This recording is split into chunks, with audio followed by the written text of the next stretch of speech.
High, আমি লিপি। আজকে অনেক দিন পরে তোমাদের সামনে একটা রান্নার রেসিপি নিয়ে আমি হাজির হয়েছি। তো আজকে আমি বানাবো হচ্ছে এঁচোড়। এটাকে গ্রাম বাংলায় অনেকে আবার বলে গাছ পাঠা। তো এই এঁচোড়টা বানানোর জন্য আমি প্রথমে প্রেসার কুকারে এই এঁচোড়গুলোকে ভালো করে ধুয়ে নিয়েছি। তারপরে হলুদ দিয়ে তার সাথে একটু জল দিয়ে এটাকে আমি সেদ্ধ করে নেব। তো চলো, যেমন কথা তেমন কাজ। তো এটাকে আমি সেদ্ধ করার জন্য গ্যাসে বসিয়েও দিয়েছি। আর এই দিকতে আমি কেটে নিয়েছি একটু আলুগুলোকে একটু ডুম করে কেটে নিয়েছি। তারপরে কেটে নিয়েছি পেঁয়াজ, টমেটো, কাঁচা লঙ্কা, রসুন এবং আদা। আর এই আদা এবং রসুনগুলোকে, যেহেতু আমার কাছে কোনো বাটার মতো বা মিক্সচার মেশিন নেই, সেহেতু আমি হামালদিস্তা বেটে নেব। তারপরে শুকনো খোলায় আমি ভেজে নেব হচ্ছে একটু জিরে। এই জিরেগুলোকেও আমি ভালো করে পেস্ট করে নেব।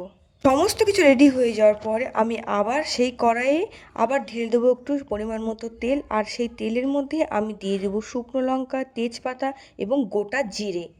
এই বছরের কিন্তু প্রথম এঁচড় খাওয়া হচ্ছে আজকেই। আর তারপরে আমি দিয়ে দেবো হচ্ছে কেটে রাখা পেঁয়াজ। আর তারপরে পেঁয়াজগুলো ভাজা হয়ে গেলে আমি দিয়ে দেবো এর মধ্যে টমেটো। তারপরে সেই টমেটোগুলো লাল লাল করে ভেজে নেওয়ার পরে আমি দিয়ে নেবো সেই কেটে রাখা আলুগুলোকে। সেই আলুগুলোকে আমি সুন্দর করে ভালো করে ভেজে নেব। আর ভেজে নেওয়ার পর আমি দিয়ে দিচ্ছি এখানে আদা এবং রসুন পেস্ট। তারপরে আমি দিয়ে দিচ্ছি হচ্ছে কাঁচা লঙ্কাগুলোকে আমি কুচিয়ে রেখেছিলাম, সেগুলো আমি দিয়ে দিচ্ছি। কাঁচা লঙ্কাটা আপনি আপনার স্বাদের মতো দিতে পারেন, আমি একটু ঝাল খেতে পছন্দ করি। তারপরে আমি দিয়ে দিচ্ছি জিরে পেস্ট। আর তার মধ্যে দিয়ে দিচ্ছি স্বাদ মতো নুন এবং তার মধ্যে দিয়ে দেবো হলুদটা যেহেতু আমি আগেই দিয়েছিলাম সেদ্ধ করার টাইমে, তাই সেই মতো একটু বুঝে হলুদটা দিতে হবে। তারপর আবার সেগুলোকে ভালো করে ভেজে নেওয়ার পর আমি এর মধ্যে দিয়ে দেবো হচ্ছে জিরে গুঁড়ো আর দিয়ে দেবো হচ্ছে পরিমাণ মতো লঙ্কার গুঁড়ো।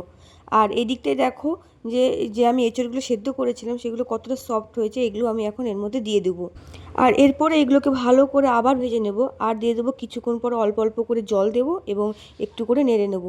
আর এই পুরো রান্নাটা কিন্তু করতে হবে গ্যাসের মিডিয়াম আছে। তারপরে আমি এগুলোকে ভালো করে ঢেকে নেব। ঢাকনা খুলে কিছুক্ষণ পর আবার একটু নেড়ে নেব। দেখে নেব ভালো করে সমস্ত কিছু সেদ্ধ হয়েছে কিনা। আর দেখে নেব হচ্ছে ভালো করে কষানো হয়েছে কিনা। আর নামানোর আগে আমি একটু পরিমাণ মতো স্বাদটাকে ব্যালেন্স করার জন্য আমি দিয়েছিলাম একটু চিনি।